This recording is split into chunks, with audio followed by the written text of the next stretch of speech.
It is 3 o'clock Central Time, and I am going to begin to get started here. I'm glad so many of you have joined. Really, this response has been quite overwhelming, and that's great. This is a pretty big topic these days, so much so that it's gotten our company really in the throes of providing this kind of consulting and help with companies. We've been concentrating on this area for about 3 years and have developed some software products and practices around it. But today we're not going to talk about any of that. We're going to talk about just some of the things we've discovered, some of the things we've found, and again, really glad that you guys are logging in and watching. Some housekeeping items, and if you can't hear me or having difficulties, I really apologize. Of course, if you can't hear me or are having difficulties, you didn't hear any of that. So it seems kind of strange that I would be telling people that who can't actually hear me.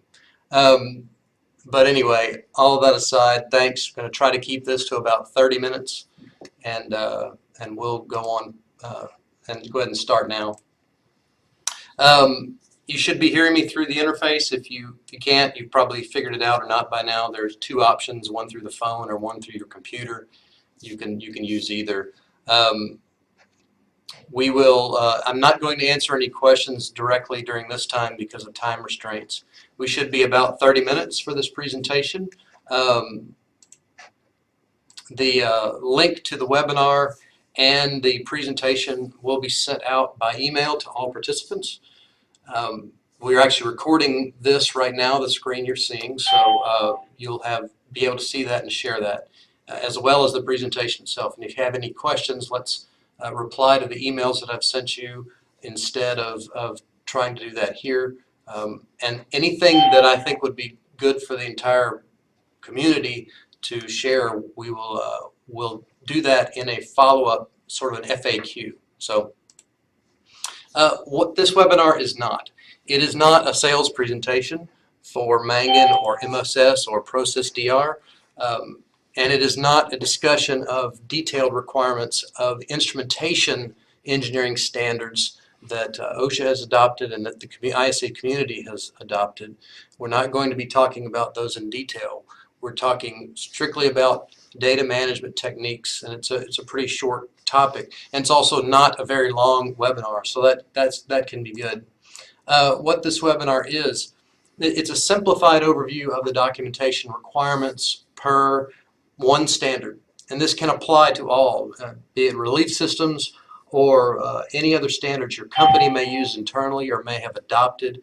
It's just a data-centric, kind of a geek's perspective to preparing yourself to manage and put your hands on that data as you need it and when you need it for whatever reason. We're going to talk about an outline of challenges around managing this documentation. We'll do that largely in just some of the comments I make and some of the stories I may tell. And this is a data-centric approach to a solution that can be executed by your team right now with no new software or systems. So let's get started then. A few more have joined here, and we're going to go ahead and get started. About us, Mangan is a $50 million engineering automation services company, 5 offices with 300 employees. Our software as a company is a subsidiary of Mangan Inc., and we provide software and consulting services to meet process safety data management challenges. I am an employee of MSS and currently an engagement manager in our software implementations. So where are we coming from then? Mangan's involvement in safety systems assessment projects have really highlighted the need for a formal approach to this challenge. And over the past 3 years, Mangan has fine-tuned this approach and built a consulting practice and a software business around it, and we're happy to share what we've learned. So from the very beginning, the life cycle of a instrumented safety system, really any safety system, if you really boil it down, comes down to some very simple and straightforward pieces. And this is for specifically those systems which are related to safety and keeping things safe. Step one is the hazard analysis and the assignment of independent protection layers. Number two is the engineering design of the solution and the documentation of that. And thirdly, operate and maintain, failure tracking, and eventually decommissioning. These are the very, very simple steps. Everyone understands these things. Everyone knows their place and their role. From a documentation standpoint, the S84 standard does outline some documentation requirements for managing the life cycle of these safety systems. And this documentation becomes important as you try to demonstrate to the regulatory community or to yourselves your operational readiness or effectiveness to protect the very hazards that you're designing your system to protect you against. So for hazards analysis and assignment of IPLs, you're looking at your PHA, your LOPA, and the results of which being your IPL list. That is a critical output of that process. What are my actual assets and groups of assets that are going to be protecting me against any hazard? Secondly, under the engineering side, there is, in the instrumentation world anyway, a safety requirement specification that must be written and maintained and managed and kept evergreen as new systems are brought online or as systems are changed or decommissioned.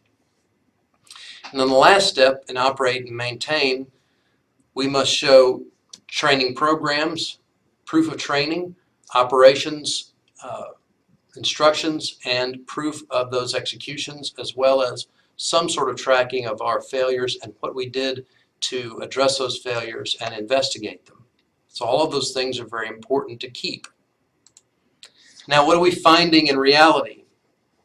And again, this is where I kind of have to pause and say a couple things. One, it's interesting to us that this seems like such a simple set of data that needs to be collected, but what we actually find is, in fact, that they are unlinked systems out there, a lack of continuity and visibility to each other's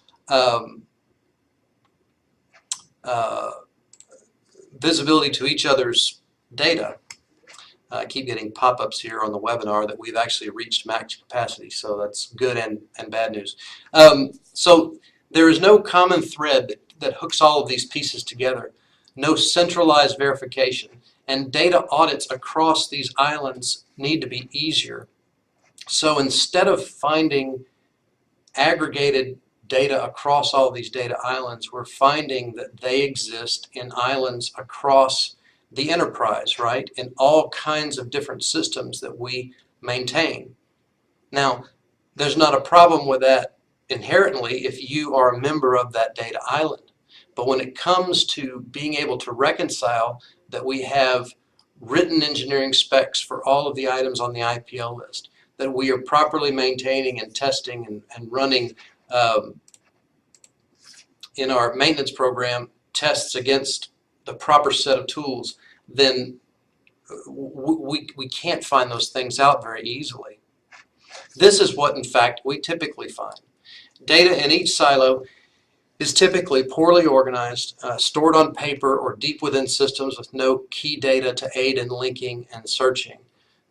In the PHA side of things, we'll find PDFs or Word documents of the PHA and LOPA studies.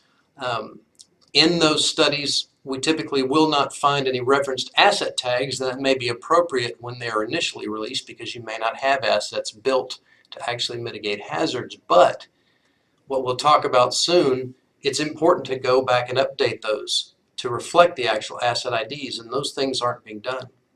LOPAs of record are typically not searchable, not indexed in any way, and are just stored and put on a shelf. For safety requirement specifications, for some reason we're still accepting Word and PDF documents from our engineering partners instead of consistent database approach. So we're finding that the content, even from the same engineering organizations over time, is inconsistent. We at We at Mangan even have that, are guilty of that. Our deliverables over time for safety requirement specs in the instrumentation area has been inconsistent. Thirdly, in your operate and maintain, we have found SAP configurations which do not take full advantage of the ability to track at a detail level certain failure rate information, no ties to the assets that are in the SRS, and we find simplistic spreadsheet-based tracking. Now, none of these are bad things, and I know a lot of you probably are thinking, why is this guy talking about such simple things?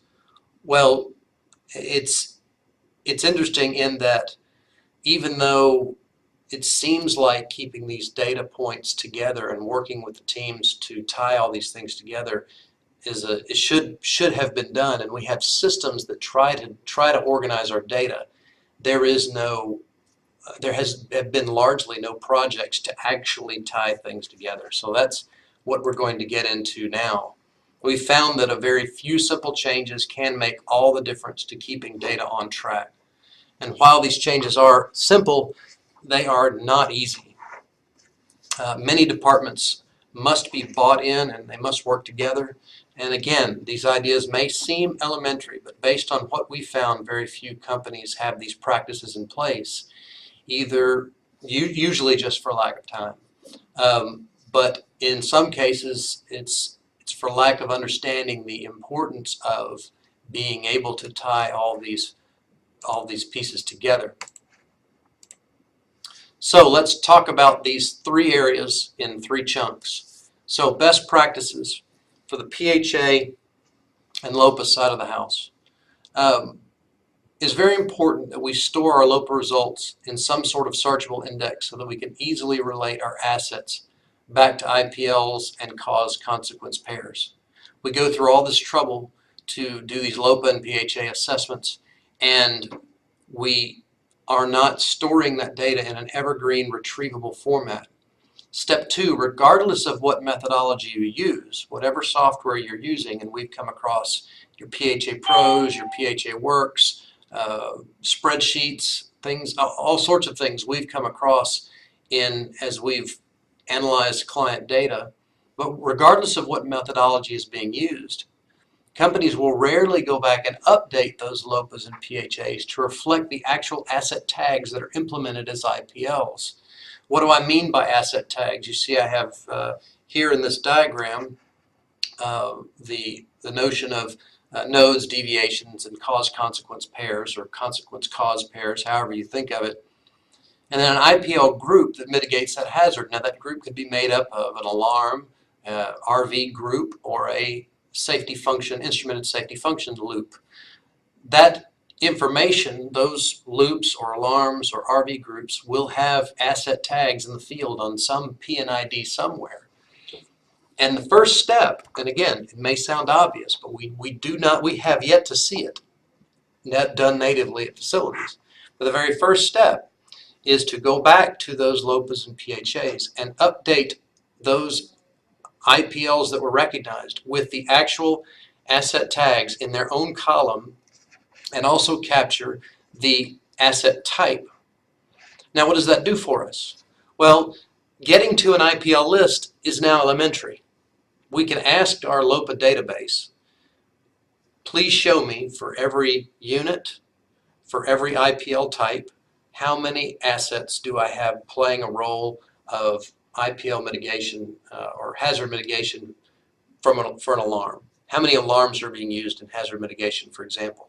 Because you're adding a minimum amount of data to each IPL group, including asset type and asset tag, which, sorry, you can't see those words there. But if we add at least asset type and asset tag to our cause-consequence pairs, then we can ask very simple questions like that. How many alarms have a severity E? How many safety functions are being called upon to mitigate hazards in XYZ unit, right?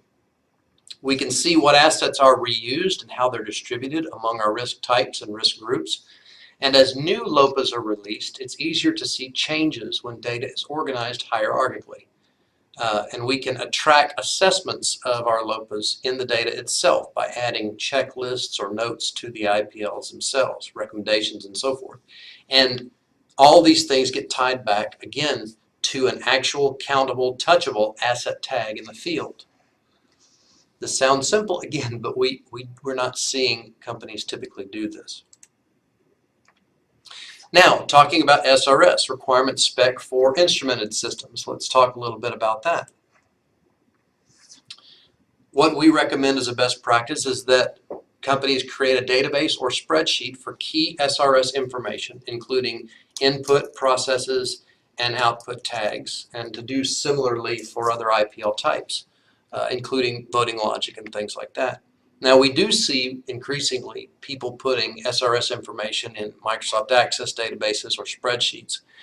What those typically come from will be an IPL list that they then grow and expand to be a sort of a mini safety requirement spec, or perhaps it's a testing database so they can keep track of what to test and when, and that's all good. But even those small spreadsheets, those helper tools, lose track of the original hazard, or may lose track of the actual list of test procedures down the line. So we suggest that for each asset listed in the LOPA, create an entry in the database ensuring that naming conventions for each asset are strictly adhered to. So in this diagram, you can see that the data coming in from the LOPA will result in, and we'll go back, will result in a list of assets. Notice here in this LOPA diagram, I've got asset B being shared across a couple of IPL groups, and that's entirely appropriate. Now we take that information into the SRS, pull that same asset tag, and go ahead and split it out into its input and output tag components, logic solver components. At whatever asset level detail you want to track, let's go ahead and build a parent-child type relationship along with key SRS fields against that CIF loop or that sys box, so that we can easily query this information in the future. Now, what does this give us? Critical instrument lists are now automatic, right? Shared devices are obvious. If you have shared output valves among a few loops, or among a BPCS and a non-SIL rated interlock, you can see those very easily because that data is related to each other. Progress on SRS completion can be seen by just examining the database and asking, well, what fields are filled in and what all yet needs to be done. Thirdly, our contract engineers, our partners, can deliver SRS specs in the database format of our choosing, right? Instead of these unsearchable Word and PDF files. We should be asking our engineering partners for structured results instead of haphazard results as far as documentation is concerned, right? In other words, how am I going to be able to ask questions about set points or voting relationships if I have to search through pages and pages of information? Think about onboarding new people. Think about training folks in the field with the turnover that we get these days. Fourthly, we ensure the quality of deliverables by examining conformance to our database standard, your database standard, and not to a standard of someone else. And the third area is best practices in operations. So we take those inputs and output tags from the SRS, and now we build another database or an extension of the database that I've been talking about, or an extension of whatever tool you're using, that all things are kept together. We want to ensure that procedures are tracked not just by procedure name, but include in this database a list of those tags being tested per procedure. Also, in systems such as SAP, we should ensure that work orders specifically mention procedure names for ease of lookup and cross-checking. We should also try to track events like failure on demand, for example, as children of the input and output tags. This only helps us in future calculations if you want to begin doing your own probability of failure on demand and so forth. Again, you may have heard a lot of this before, but the next slide really tells the story. What does this get us? When all of these data pieces are pulled together, when a test procedure is overdue, we know immediately the tag's involved. Since we know the tags involved, we can query our SRS database to see which loops are involved. And with a list of loop numbers, now we can cross-check with our LOPA database to see what risks are now exposed due to that overdue test. So now we get into the beauty of the audit. So we just talked through the crux of what it is that I'm trying to share today and communicate. Again, this is an introduction to this idea. To a lot of you, you're probably rolling your eyes. Wow, this sounds so simple. And for a lot of you, it's verifying what you know that you need to be concentrating on. And in a way, this is me saying, yeah, you know, a lot of people are dealing with this, and we've been helping a lot of companies in this area. And it's a good issue to be thinking about because it's really next when it comes to trying to manage this data. So everybody is struggling with it, and everyone wants to do better by it. So what we're talking about here is when there is a common thread of data through this life cycle, assessing completeness of information in relation to the whole becomes straightforward and easily verified. And now many questions are now easy to answer. We talk about the audit being the rule of what the master data is. Where what we typically encounter with companies will be questions of, well, where is the master IPL list? Well, PSM will claim to own that. But then our Safety Instrumented Systems Authority will say, well, I own the master list because I know what we designed. Well, operations may say, well, I own the list because I know what I'm maintaining. Or your IT department may say the same thing about a list in SAP. The beauty of the audit is when you and your IT department or you and your groups together work on a common way of exporting and connecting all of these separate databases into one set of audit tools that are easy to run, easy to query, and they can be live audit tools or they can be tools that are run monthly or quarterly. It really doesn't matter. The key is let's pull that IPL list and that asset list from our LOPAs and have that database in an extract file. And let's pull our SRS information from our SRS database and have those assets now linked to input and output tags and other critical devices. And then let's go ahead and do some exports of our SAPs, our Meridians, and other softwares to list procedures by tag name or including those tag name groups. And then with one master report, we can see where gaps are. Well, I've got some IPLs in my LOPA that don't have SRS entries, or I have CIFs in my SRS list that aren't on any LOPAs. This may mean simply that some LOPAs were missed or have not been included in the data set, but it also may mean that that data is lost or IPLs were decommissioned and no one down the road knew about that, and we're still testing these certain systems at a fixed interval because we assume they're safety related, right? Well, what other questions can we answer? What procedures cover my safety related valves? Well, you might say, well, today I've got a master list with my operations folks. They have a critical valve list. Okay, well, do you know that firm path that goes back to the original hazard? Do you know those hazard numbers? What LOPA are they on? When was that performed and who signed off on it? What alarms must be in place for my SIFs to be valid per IL levels? That's a question we can answer now very quickly. What inspections are overdue concerning Rosemont 3051 transmitters that are part of LOPA IPLs?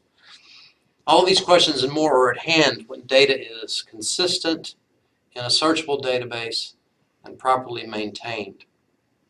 Again, the audit being the rule. When we devise reports out of these islands of data that can talk to each other and show gaps and show continuity, then we know that all the systems across the board agree. Are the set points in the SRS equivalent to the set points in my calibration system? Is the test interval in my SRS match up with the actual test that I performed in SAP? How often are you asking those questions now? And what formal process are you using to do that? We suggest that you today spend time up front to create the extracts and the master audits so that these questions are not only easy to answer when you need them, but very easy to demonstrate your readiness for operation when anyone asks, whoever that is. So what are the challenges of what it is we're talking about today? Doesn't this just add a level of data that needs to be managed? Well, no. Systems can be designed to read from export files, assemble data in one place, and audit continuity. Of course, you have what you need, right? But yes, if you aren't managing it to this level of detail already, you've got more work to do anyway. So if you don't already have a plan or a system in place to pull all this data together in an easy to audit way, then you already have a long road ahead of you. There is a lot of concern over data ownership. How do I overcome this? Well, it's important that the stakeholders understand the power of the audit, right? If the audit is correct, then everyone is aware of the shortcomings in the system and can work together to resolve them. And from a management perspective, audits and clean data are very addictive. So we have to work with everyone, get everyone together to agree that if we can work together to come to terms with an audit process, then we can work together to examine the gaps we have, and instead of pointing fingers at whose data is right and whose is wrong, the goal being let's just agree on what data is correct and then repeat those audits and keep things clean. So this sounds like a lot of work. Well, it is. But it's less work than the kind of waste that we see today. And we do see a lot of wasted time, a lot of unanswered questions, a lot of time spent pulling answers together or things getting lost in the mix. So the upfront effort is high. Maintenance, however, is straightforward. Audits, when they're designed correctly and run often, do manage themselves, and they highlight problem areas sooner. There are a lot of different players in this market from a software and consulting perspective. On the consulting side, you've got companies who will do purely the engineering side, or companies that will help structure the safety lifecycle management process, and then companies who help with filling the gaps in documentation. Got at least 3 large players right now who concern themselves with aggregating documentation and making sure that it's right and giving you a very good place to store that and centralize that. And those are all new software platforms, perhaps new consultative engagements that you could participate in if you wished. But at the end of the day, we're trying to highlight to you the fact that everybody struggles with this. There are some opportunities by talking smartly about how we store data and how we link data together to use tools you have and people you have and resources you already have to at least begin to go down this road and identify what hurdles you have to cross in order to make the best sense of the data that you have. That is actually the end of the presentation, and we are a couple of minutes early. So I'm not going to take any questions over the phone right now, just in the interest of time, and there are a lot of people participating, but I do appreciate your attention. If you have any questions, you can respond to the email that I sent. Thank you very much for your time. Again, this is an introduction to the concepts, an introduction to what our passions are. I will be sending an email of this presentation and a recording of the webinar that you can share with others. I apologize for some of the technical beeps and flutters that have been going on, but we do appreciate your presentation, and thank you very much for joining us today.